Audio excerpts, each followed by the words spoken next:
on the news, another heartbreaking goodbye as the NYPD honors slain Officer Wilbert Mora at St. Patrick's Cathedral. Then the pastor of a Queens church is removed from ministry. The Diocese of Brooklyn's Diocesan Review Board finding new evidence of misconduct. And guns in the classroom. A 14-year-old brings a backpack full of weapons to his school. The spike in gun violence on the agenda for a presidential visit just days from now. Plus, it's the Lunar New Year. Students in the Diocese of Brooklyn celebrating in traditional red dress and kicking off the Year of the Tiger with a parade in their hallways. Currents News starts right now.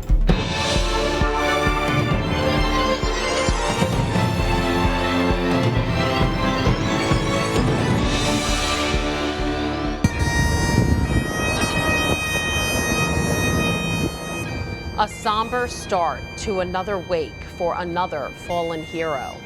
I'm Christine Persichetti. New York City still in mourning as we say goodbye to the second police officer killed in that Harlem shootout. The wake for Officer Wilbert Mora held at St. Patrick's Cathedral. With heavy hearts, they carried him on their shoulders as Officer Wilbert Mora starts his final journey home. New York's finest at St. Patrick's Cathedral for the second time in a week. And just like Detective Jason Rivera's wake, thousands are expected to turn out to pay their respects to his partner who died just days after him.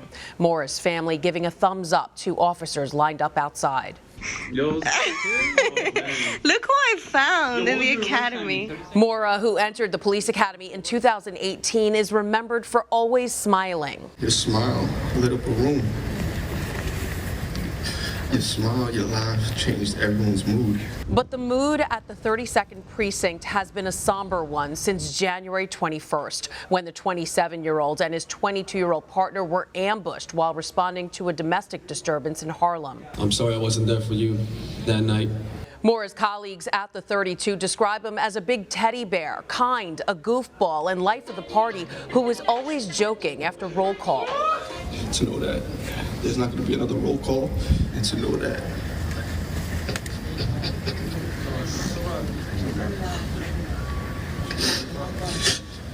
we're not going to get that again, it hurts. He was a man who took care of his elderly parents and a hero even in death. Mora was an organ donor who will live on through the 5 people he saved with his heart, liver, 2 kidneys, and pancreas. Bishop Robert Brennan talked about the family's decision to donate Mora's organs. They made decisions knowing who he was, how he lived his life, and how he served in the New York City Police Department, his goodness, his generosity. And so they made it possible for him to continue that even in his last days, even when you thought he had already given it all. Detective Rivera's widow honoring Officer Mora with an Instagram post saying, "Although I never met you, thank you for always being eager to work with my angel, regardless of him being a rookie. Take care of us." The funeral mass for Officer Wilbert Mora will be at St. Patrick's Cathedral on Wednesday morning at 10 a.m. Be sure to tune in to Currents News online Wednesday as we carry Officer Mora's funeral live. That's at Currents News on Facebook and Twitter. Meantime, some good news. An NYPD detective shot in the line of duty is out of the hospital.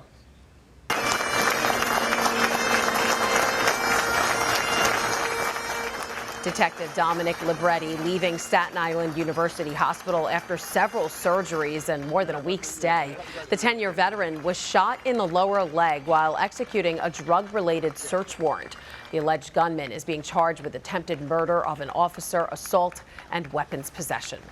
As gun violence continues to plague the city, President Biden will make a trip to the Big Apple to talk about the spike. The announcement was made after New York City Mayor Eric Adams called on the federal government to help curb the flow of guns into the city. The mayor was thin on details for the visit this Thursday, but he did joke that he gets along with the president and is looking forward to the visit. I'm the Biden of Brooklyn, and I love the fact that the president is coming here. We're just like these blue-collar guys.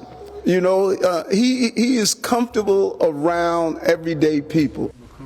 Reports are that the president will tour NYPD headquarters, but the mayor has not elaborated on the details of the agenda. A 14-year-old student busted with a backpack full of weapons at his school in Chelsea. According to reports, school safety agents at Intermediate School 70 saw the teen behaving strangely last Friday, so they searched his backpack. They found 4 knives, a set of brass knuckles, an expandable baton, fireworks, and a laser pointer. The boy was charged with weapons possession and suspended from school. The uptick in violence at New York City's public schools has led the city to implement safety measures like metal detectors as precautions. But as Currents News' Jessica Easthope reports from Fresh Meadows, that's not the situation at the city's Catholic schools, where faith and moral values make all the difference.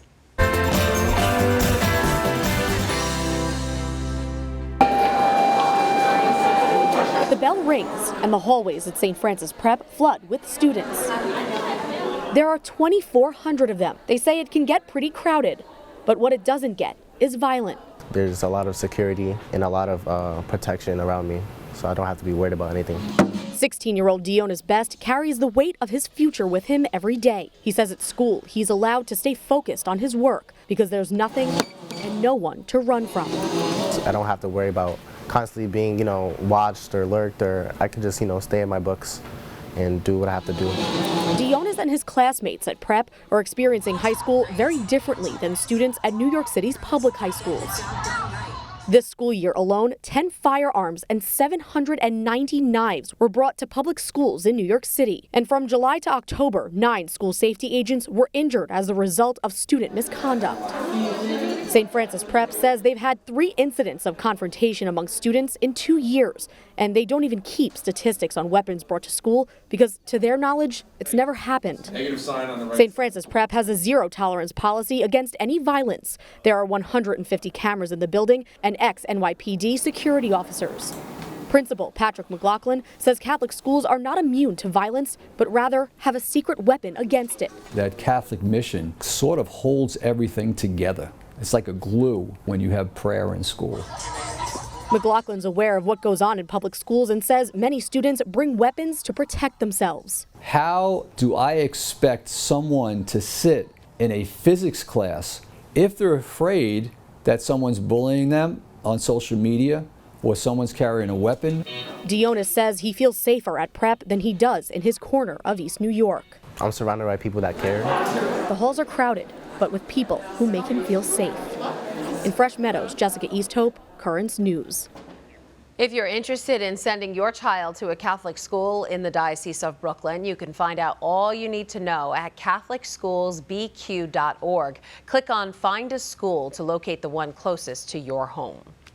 Turning now to the crisis in Ukraine. Russia is saying there was a mix-up in communications with the United States.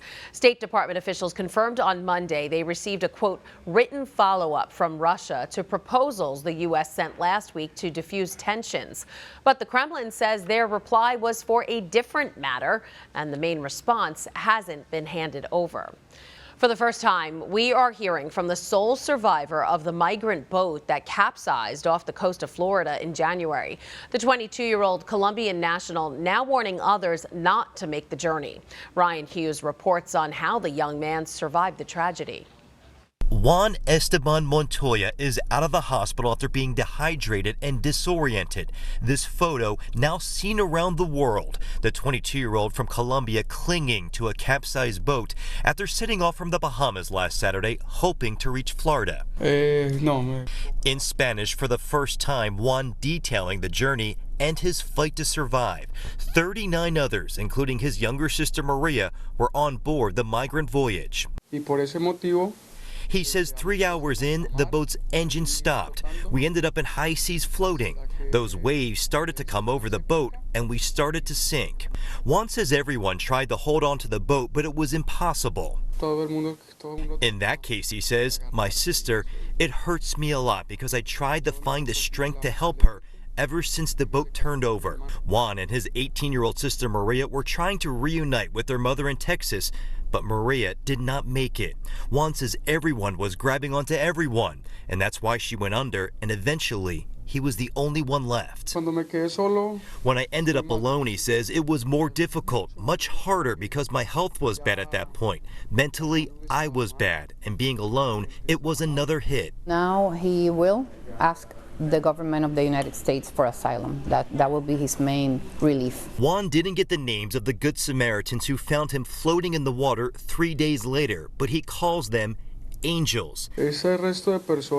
Imagine what happened to me was something disastrous, he says, and it is something that I do not wish upon anyone. Do not do the journey this way, especially with family members or loved ones, because you may lose them, just like I did with my sister. It is something very heartbreaking. That was Ryan Hughes reporting. Juan's lawyer says the fight for him to seek asylum could take years, especially with the backlog of immigration cases. She's now seeking humanitarian parole so he can be released to his mother. Still ahead, details on the decision to remove a Queens priest from ministry following the findings of an alleged sex abuse investigation. Also coming up, a migrant's journey can be treacherous, and now even more upheaval at the U.S.-Mexico border as the Remain in Mexico policy goes back into full effect. And she's a senior skier living her best life and taking on the slopes at 99 years old.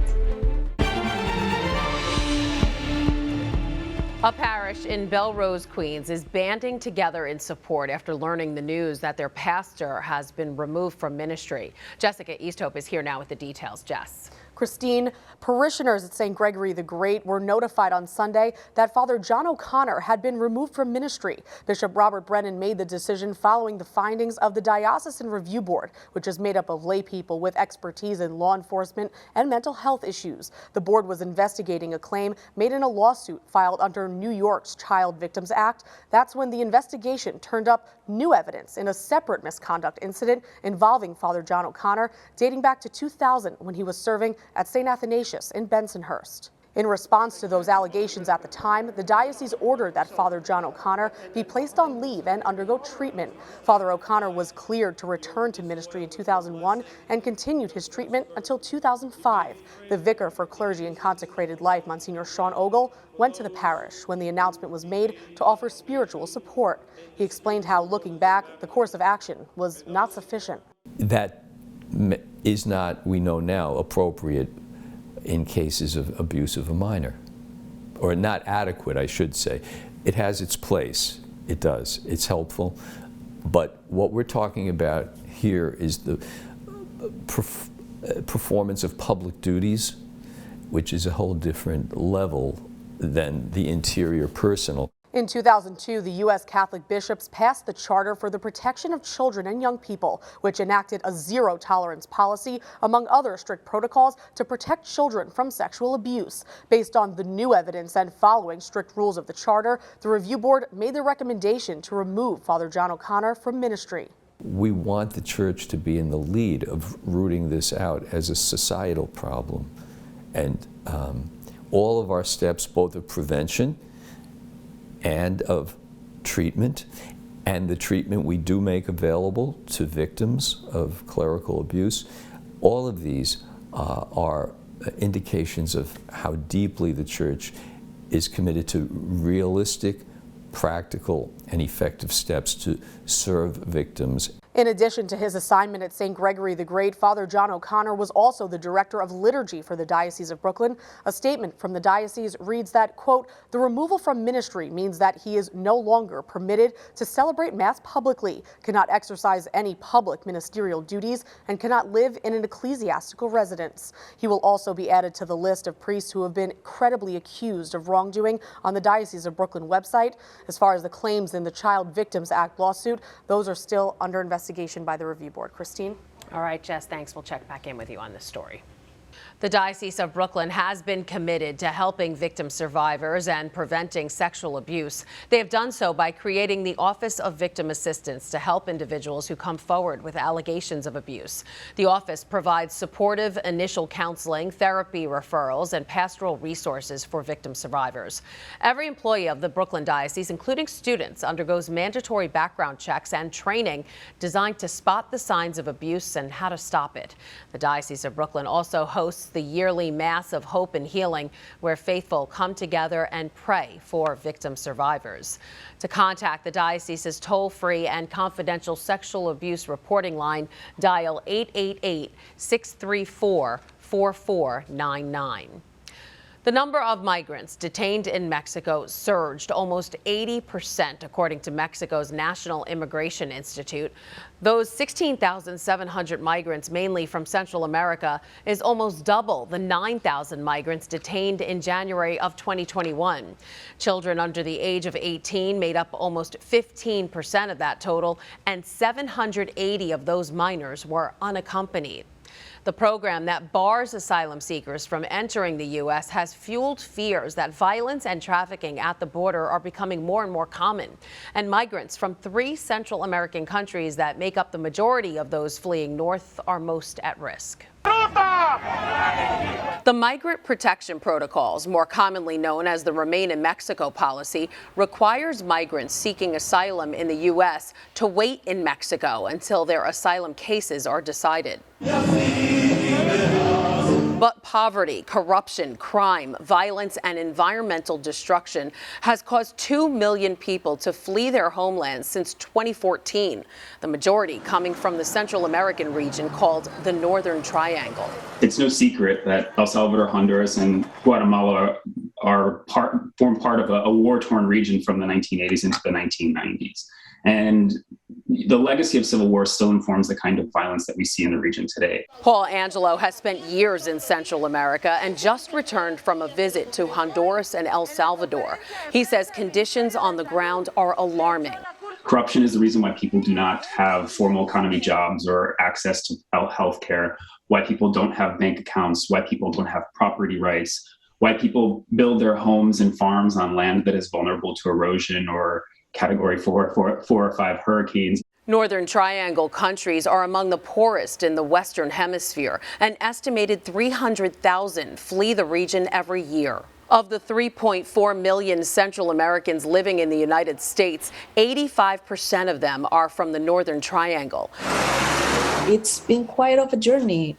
Author and journalist Carmen Molina Tamacas immigrated from El Salvador 10 years ago and has documented the stories of fellow immigrants in a new book called Salvi Yorkers. How desperate is a mother here about the fear that about the children down there that she pays a coyote to make that trip. People is risking everything because even though being in the shadows, being discriminated, being like in the margins of the society in the United States is better than have to live what they are living in their countries. The Biden administration is focusing on those living conditions in an effort to get the growing crisis under control. But so far, it's had little impact. In order to unlock the human potential of the region and to stimulate the kind of activism that is going to get real results, you have to first meet people's basic needs, and you have to make them feel empowered. And that is a space where the United States can be most helpful.